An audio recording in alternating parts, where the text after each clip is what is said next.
En el video previo vimos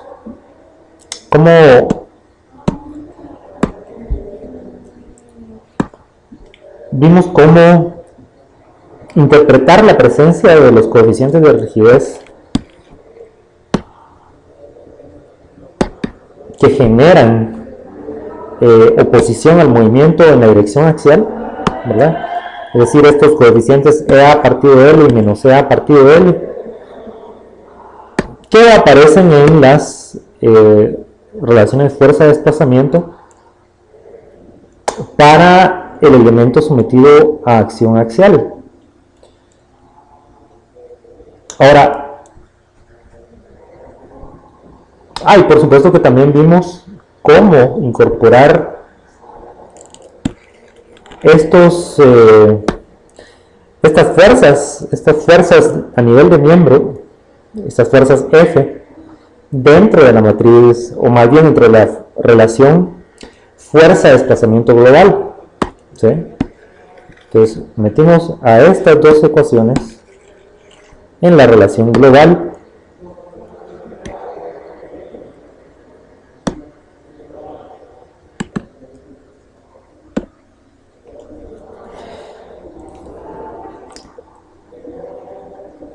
Dicha relación global, habíamos mencionado, realmente era una expresión matemática del equilibrio en cada uno de los grados de libertad definidos para la estructura completa. Entonces, por eso es que habíamos realizado este diagrama en el que teníamos equilibrio, bueno, más bien habíamos diagramado el equilibrio en cada nodo, no en realidad a nivel de elemento, sino a nivel de nodo, ¿sí? Y por ejemplo, para encontrar en dónde iban ubicados estos coeficientes EA partido L, realmente bastaba con hacer un diagrama de equilibrio del punto A o del nodo A, ¿sí? Y relacionar a la fuerza aplicada en el punto A en la dirección X con la fuerza que tenía que provenir de la respuesta del elemento A ante la aplicación de esta carga P y de hecho de todas las cargas en la estructura. Entonces, tal es el concepto de las fuerzas F que tenemos aquí. Por ejemplo, habíamos encontrado que, solo por mencionar rápidamente, PXA tenía que ser igual a FXA de AB, la fuerza que tenemos en X que se está manifestando en el punto A del miembro AB. Entonces, ya cuando la vemos desde la perspectiva del equilibrio en el nodo, tiene que ir en el sentido contrario, actuar en el sentido contrario a cómo actúa en el nodo A del elemento. Entonces, por eso esta es la dirección correcta, la que tenemos aquí, actuando a la izquierda, de la fuerza PXA de la barra AB. Y tal había sido la ecuación que habíamos escrito. Entonces ya solo era cuestión de sustituir este FXA de AB que habíamos encontrado previamente. EA partido L de la barra AB por U sub A menos EA partido L de la barra B por U sub B. Y así también encontramos el equilibrio del nodo B en la dirección X, ¿verdad? PXB igual a FXB más FXB de las barras AB y de las barras BC respectivamente. Había que hacer la suma de esos dos. Aquí tenemos esa expresión y ahora hemos sustituido FXB de AB y FXB de BC ya en términos de EA partido L de la barra AB y de U sub B y de U sub A de U sub B, y también de hecho para el caso de FXB de la barra BC en términos de EA partido L de la barra BC y de U sub B y de U sub C. Lo mismo se podría decir del equilibrio en la dirección X de el nodo C. que simplemente tenía que ser igual la fuerza aplicada en la dirección X en el punto C, tenía que ser igual a la fuerza que genera el miembro BC como reacción a la aplicación de las fuerzas externas P, es decir, esta fuerza Fx sub C de la barra BC. Y aquí está expresada dicha relación. Entonces, vamos a tratar de hacer eso ahora con el resto de las acciones que son relevantes en el problema de la flexión bidimensional, de flexión pura en marcos bidimensionales, o sea, sin considerar flexión fuera del plano, tal y como nos solicitan en este problema 4.8 de Maguire, Gallagher y Simeon, análisis estructural matricial.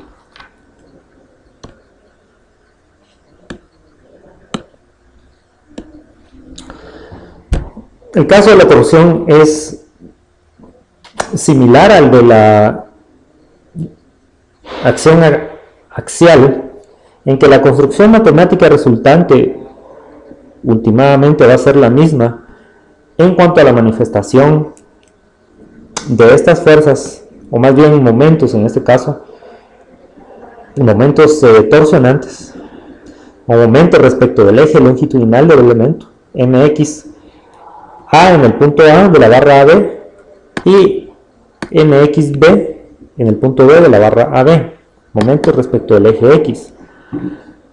Entonces, asociados están dichos momentos con un giro que pueda tener lugar de la sección respecto del eje X en cada uno de los puntos A y puntos B. Tal es el significado de los grados del vegetal θ sub xa y θ sub xb.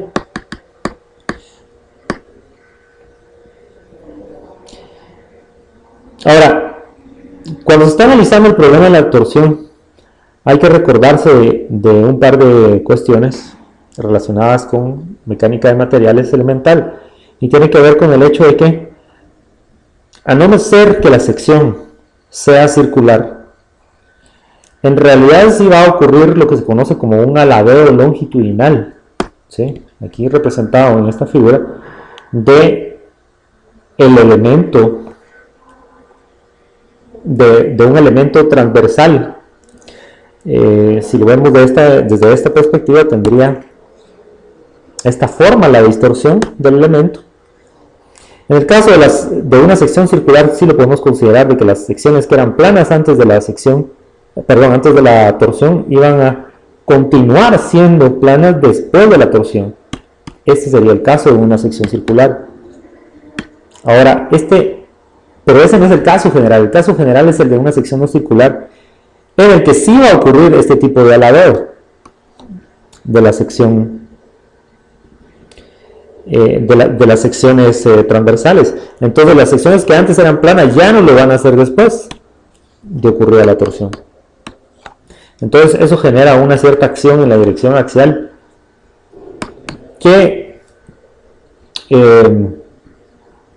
de hecho, para cierto tipo de secciones va a ser importante, y para otro tipo de secciones no lo va a hacer tanto. Quizá para ver un poco más, en un contexto un tanto más enfocado a lo físico, este problema podríamos poner como ejemplo el caso de un eje que esté empotrado en el punto A y que se le está aplicando un torque en el punto B, un torque PMXB que va a actuar en la dirección positiva del eje X, y que por lo tanto se requiere de un momento de torsión reactivo en la dirección negativa del eje X, es decir, girando de tal forma que va a generar un momento de torsión negativo en el punto A. Entonces, a la fuerza más bien al momento aplicado de torsión le vamos a llamar PMX, ¿verdad? P denota carga aplicada, como hemos venido diciendo, M de que estamos lidiando con un momento, X el eje respecto del cual está siendo aplicado el momento y B el punto en el cual está siendo aplicado dicho momento. Lo mismo, la misma terminología aplica para la reacción en A. Siempre se va a tratar de una carga o momento, en este caso externo. Sin embargo, el hecho de que tengamos esta R aquí nos indica de que se trata de una reacción ante la aplicación de una acción en otro punto. Entonces, esta es la terminología que usa Maguire, de tal forma de que nosotros tengamos presente con qué tipo de cantidad de física estamos lidiando. Aquí en esta instancia nos estamos valiendo del poder de la tablet PC para representar en colores, en un código de colores, nuestros diferentes tipos de acciones. Y la reacción R simplemente, las reacciones pues las estamos dibujando en color rojo. En tanto que las acciones aplicadas externas en los nodos le estamos llamando P algo, ¿sí? P algo, pero además las estamos dibujando en color azul fuerte. Entonces, si estamos tratando con un eje circular, este sería el patrón de formación, digamos. Es decir, las secciones que antes eran planas, previamente ocurrida la torsión, van a continuar siendo planas. Sin embargo, si vamos a tener un ángulo de giro en la sección que se considera va a ser uniforme. De hecho, la razón a la que está girando a través de la sección, a través de la longitud de la vía o de la luz del eje en este caso, pues va a ser constante. Esa es una suposición que es válida y se ha verificado experimentalmente en materiales lineales elásticos. Ahora, si tenemos algo como esto, va a ser porque la sección no es una sección circular y esta distorsión va a ser mayor o menor, como ya dijimos antes, dependiendo de qué tipo de sección con qué tipo de sección estemos lidiando. Si tratamos de ver este mismo ejemplo, pero desde una perspectiva tridimensional, digamos que veamos primero el caso de un eje circular, ¿sí? sometido a torsión en el punto A y en el punto B, torsiones externas. Vamos a pensar en que se tratan ya vamos a abstraernos un poco más y estamos lidiando ya no con cargas aplicadas directamente, sino con las acciones a nivel de miembro. Y por eso es que las estamos dibujando en color magenta. Estas acciones de miembro que serían sería la manifestación en los nodos de acciones, en los nodos del elemento, serían manifestaciones en los nodos del elemento de acciones como respuesta del elemento ante la aplicación de cargas externas. Entonces pensemos en este elemento ya como un elemento de una estructura más grande y ya no simplemente como un solo elemento como lo estamos viendo en este ejemplo. Ahora, para enfatizar el hecho, fíjense pues, para mejorar la visualización del fenómeno, es que hemos especificado tanto a mxa de AB como a θ sub xa, es decir, a este ángulo y a este momento, en realidad los especificamos como menores que cero, es decir, negativos, según nuestra convención de signos. Ahora, esto lo hicimos realmente solamente para enfatizar el fenómeno físico que queremos ahorita representar. Realmente lo que debimos haber hecho fue,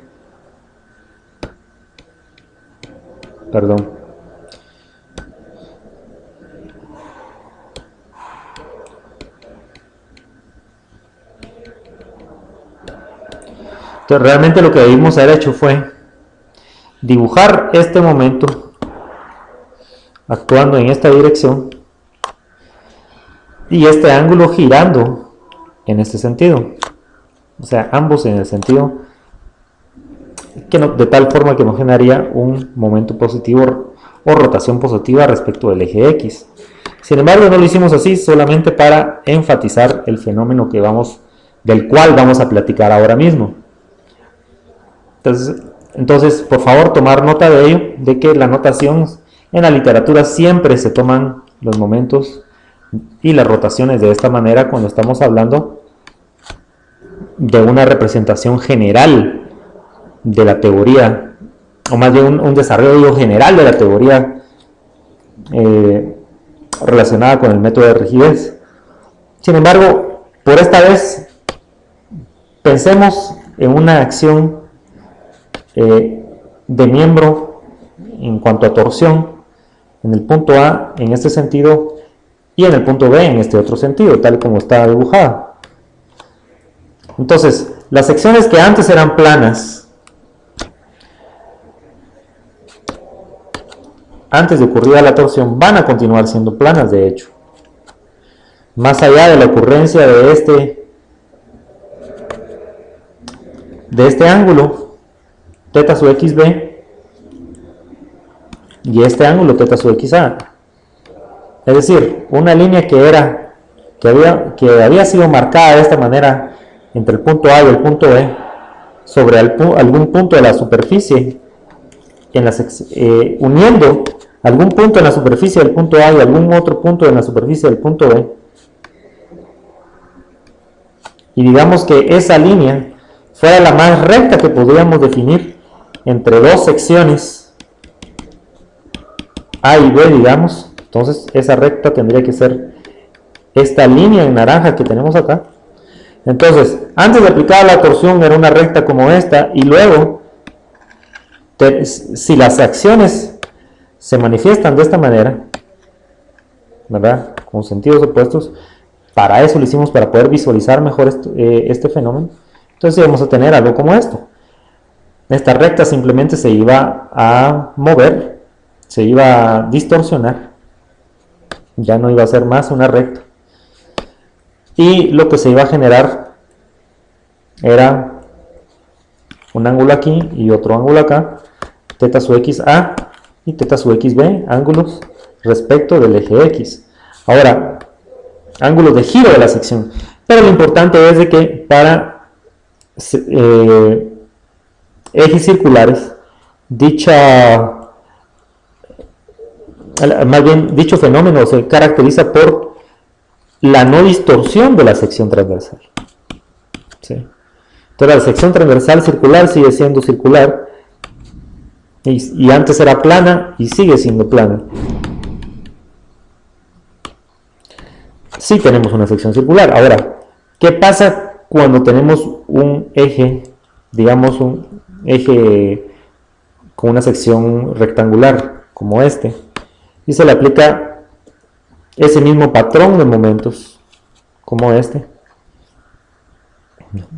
O más bien, si este miembro forma parte de una estructura más grande con otros elementos, y las acciones del miembro son tales que, estas acciones del miembro que tenemos acá, son tales que la que está en el punto A, la que se manifiesta en el punto A, tiene este sentido, y la que se manifiesta en el punto B tiene este sentido, y como tal ha sido el esquema en cuanto al sentido de los momentos que hemos seleccionado, insisto, para poder observar mejor este fenómeno.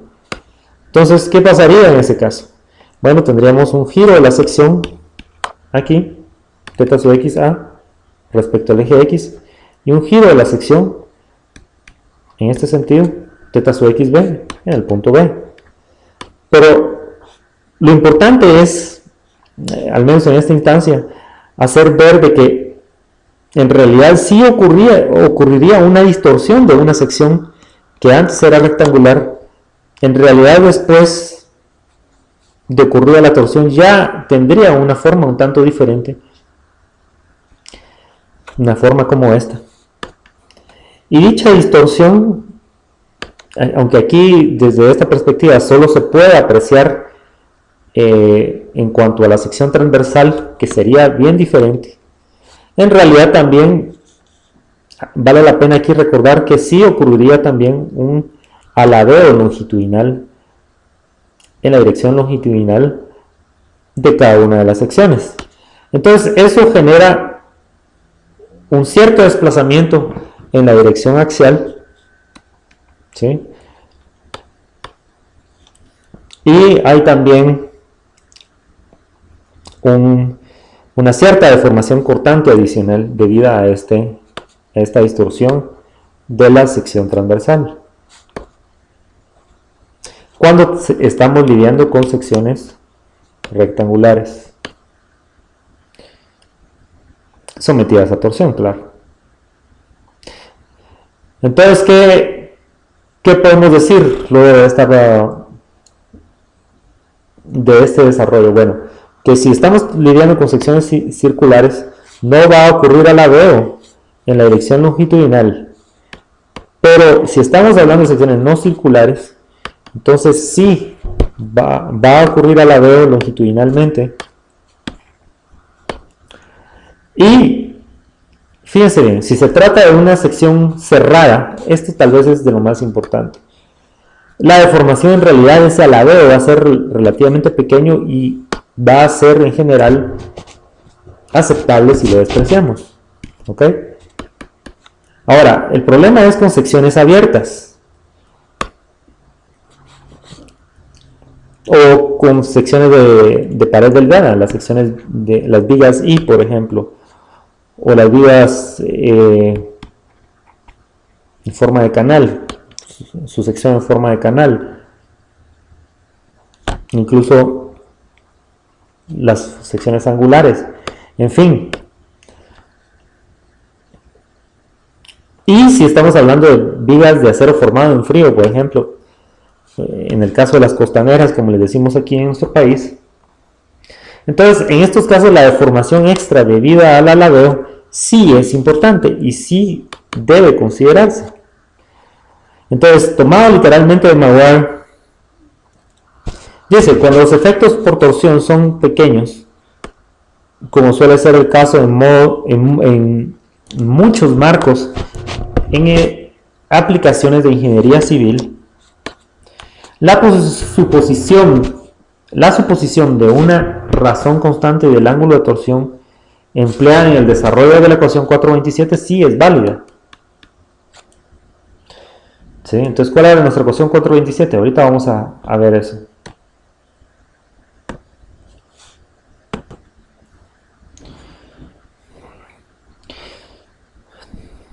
Entonces, ahora mismo vamos a llegar a esto de la ecuación 427, la cual es válida en el caso de muchas aplicaciones de ingeniería civil en los que la suposición de una razón constante del ángulo de torsión, del cambio en el ángulo de torsión debido a la torsión, valga la redundancia, es válida o es aceptable, ¿verdad? Ahora, si el torque es significativo, dice Maguire, la resistencia al aladeo debe ser considerada. Entonces, Maguire presenta en la sección 7.4 una manera de tomar en cuenta ese aladeo. Sin embargo, en esta instancia vamos a suponer que el aladeo es insignificante. Y para ello entonces podemos emplear el siguiente desarrollo. Simplemente decimos que tenemos asociado con teta sub xa y teta sub xb un momento mxa en la barra AB y un momento xb en la barra AB. Luego, vamos a analizar dos casos. El primero sería en el que tuviéramos un ángulo teta sub xa en el punto A y un ángulo teta sub xb 0. Es decir, una restricción a la torsión en el punto B. Eso sería en realidad lo que estaríamos analizando. Ahora, si se ve como el torque aplicado en el punto A, el que tenemos en el punto A, y el torque reactivo, el que tendríamos en el punto B, por una cuestión de equilibrio, ¿sí? Y por una cuestión también de nuestros conceptos de resistencia a materiales elemental, podemos encontrarnos con que el torque que tendríamos que aplicar en el punto A sería el que tenemos aquí, JG partido L, es decir, la rigidez en torsión, multiplicada por este ángulo, θ sub xa, justamente el ángulo que va a girar la sección en el punto A, la que sí puede girar. Recordemos que la sección en B no puede girar. Y el torque que tendría lugar, el momento de torsión que tendría lugar en el punto B, sería un momento que iría en la dirección negativa del eje X, la acción de dicho torque. Y el momento de torsión sería entonces menos JG partido L por θ sub xa, el giro en el punto A. ¿Qué pasaría si tuviéramos el caso inverso en el que tuviéramos aquí en el punto A un ángulo θ sub xa igual a 0, es decir, una restricción a que ocurriera un giro en dicha sección A y se aplicara un torque en el punto B de tal forma de que el ángulo barrido fuera θ sub xb? Bueno, por las mismas razones que ya enumeramos anteriormente, el torque aplicado en el punto B tendría que ser JG partido L, es decir, la rigidez torsionante por θ sub xb, y por una cuestión de equilibrio, el torque que tendría que tener lugar en el punto A sería menos JG partido L por θ sub xb. Entonces, en base a la superposición de estos dos casos, es que vamos a encontrar aquí es igual mxa de AB y mxb de AB, los momentos que tienen que manifestarse en los extremos de la barra AB, es decir, en los puntos A y B, en los nodos A y B, como consecuencia de la aplicación de cargas en una estructura, cargas de torsión en una estructura, de la cual forma parte el miembro AB, pero cuya reacción a esas cargas del miembro AB es justamente su respuesta a esas cargas externas, son estos momentos respecto al eje X en el punto A y en el punto B, mxa de la barra AB y mxb de la barra AB. ¿A qué serían igual? Bueno, simplemente mxa de la barra AB sería igual a la superposición de estos dos casos. Estamos considerando el caso general en el que puede ocurrir giro en cualquiera de los dos nodos. Entonces, tenemos que superponer estos dos casos. Entonces, ¿qué sería igual a mxa de AB? Simplemente sería igual a JG partido L por θ xa menos JG partido L por θ xb, es decir, los momentos que hubo que aplicar en cada uno de estos casos. ¿A qué sería igual mxb de la barra AB? Bueno, sería igual a los momentos que tuvieron lugar en cada uno de los casos mencionados en el nodo B, menos JG partido L por θ xa más JG partido L por θ xb. Dichas ecuaciones están aquí. Y esta es una manifestación de la ecuación que Maguire mencionó, la ecuación 4.27. Esta es una manera de escribir la ecuación 4.27. En 4.27 en realidad está escrita en forma matricial, pero es la misma ecuación. Entonces es válida hecha esta suposición, la podemos tomar como válida si asumimos que la razón a la que este ángulo se manifiesta, o más bien la razón del ángulo, ¿sí?, que va girando cada sección debido a estos torques en los extremos es una razón constante. Eso es todo lo que nos dice Maguire, y dicha suposición es verdadera o muy aproximadamente es verdadera en secciones circulares según la teoría matemática de la elasticidad, y es muy aproximada a la realidad en secciones cerradas. El aladeo, en cambio, sí va a ser un fenómeno que debe ser tenido en cuenta en secciones que son abiertas y delgadas. Mientras más delgadas, más importante el fenómeno del aladeo.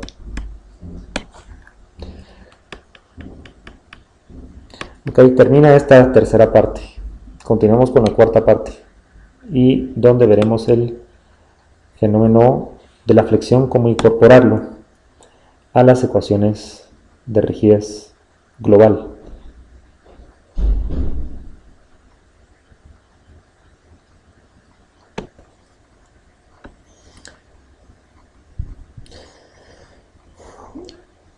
Ahora, antes de pasar a ver qué ocurre con el caso de la acción flexionante, quizás sería mejor que viéramos cómo incorporar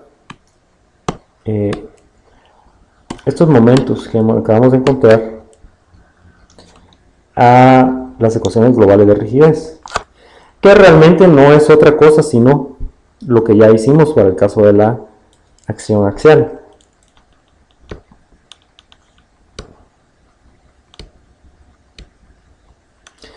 Entonces simplemente se trata de hacer un diagrama de cuerpo libre, el cual ya hicimos, de los nodos, y más específicamente los grados de libertad que actúan en cada nodo, que hemos definido en cada nodo, y por supuesto que uno de ellos fue justamente el momento respecto del eje X. Entonces, haciendo sumatoria de momento respecto al eje X en el punto A, sería PMXA menos MXA de AB tiene que ser igual a 0. Eso significa que si despejamos PMXA debe ser igual a MXA de AB. Es decir, la fuerza, o más bien el momento aplicado respecto del eje X en el punto A, PMXA, tiene que ser igual a el momento MXA de la barra AB. Momento respecto al eje X en el punto A de la barra B. Este momento que tenemos aquí y con sentido opuesto en el nodo, aquí. Entonces dicha ecuación está aquí manifestada, y entonces nos va a resultar igual a lo que ya habíamos dicho. E igual a JG partido L de la barra AB por teta sub XA menos JG partido L de la barra AB por teta sub XB.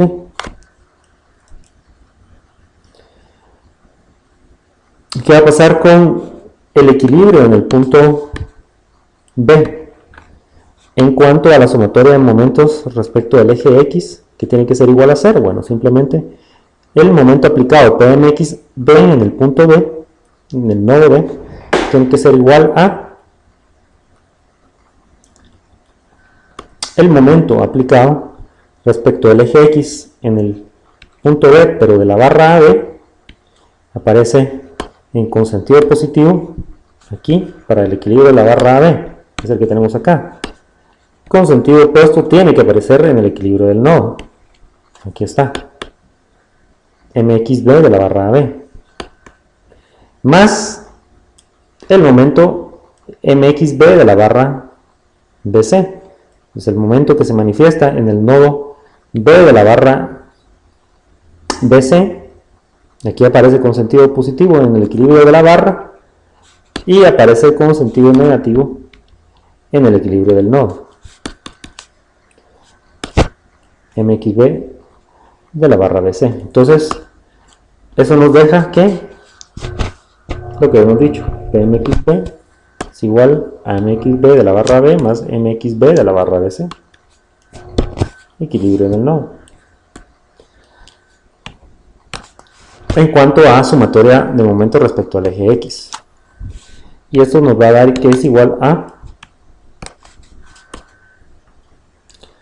mxb de la barra b. Bueno, mxb de la barra b nos había dado que es igual a menos jg partido L de la barra AB por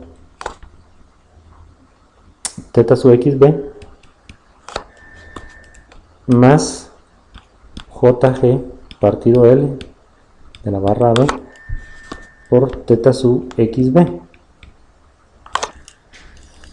Aquí voy a hacer una pequeña corrección.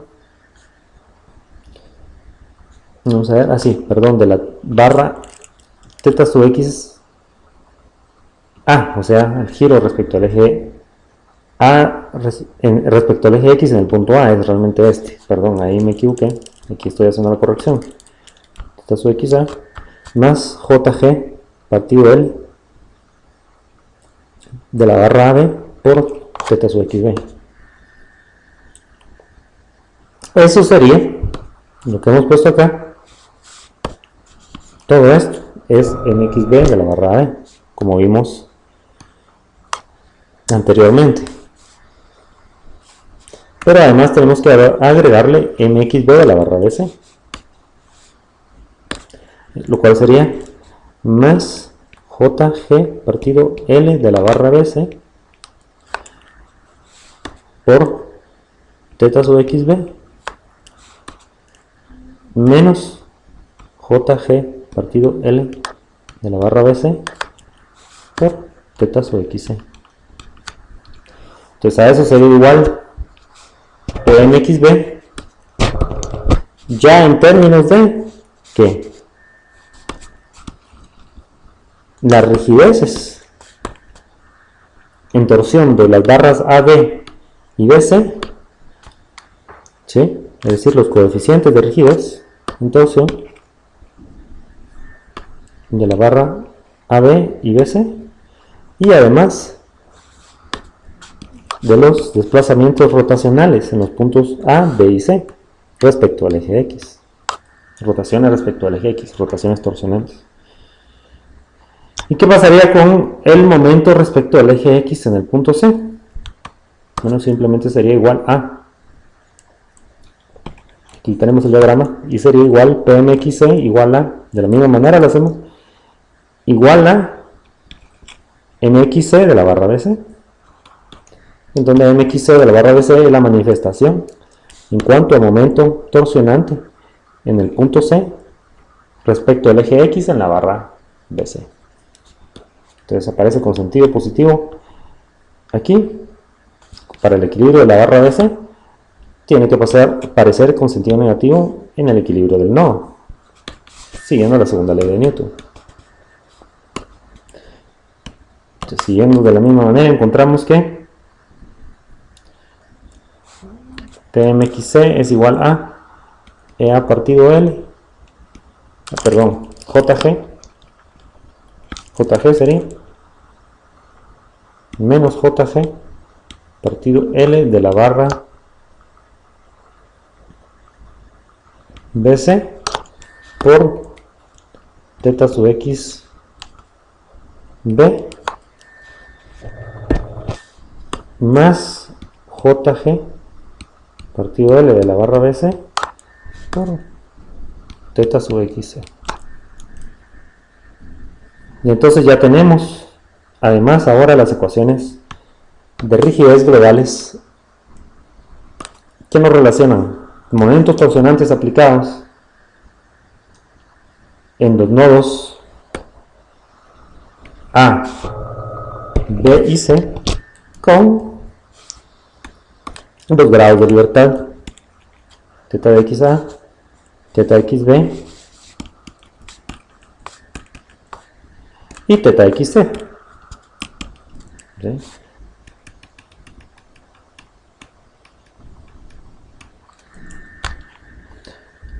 Entonces ya solo nos faltaría analizar el el caso de la acción flexionante, lo cual lo vamos a hacer en el siguiente video.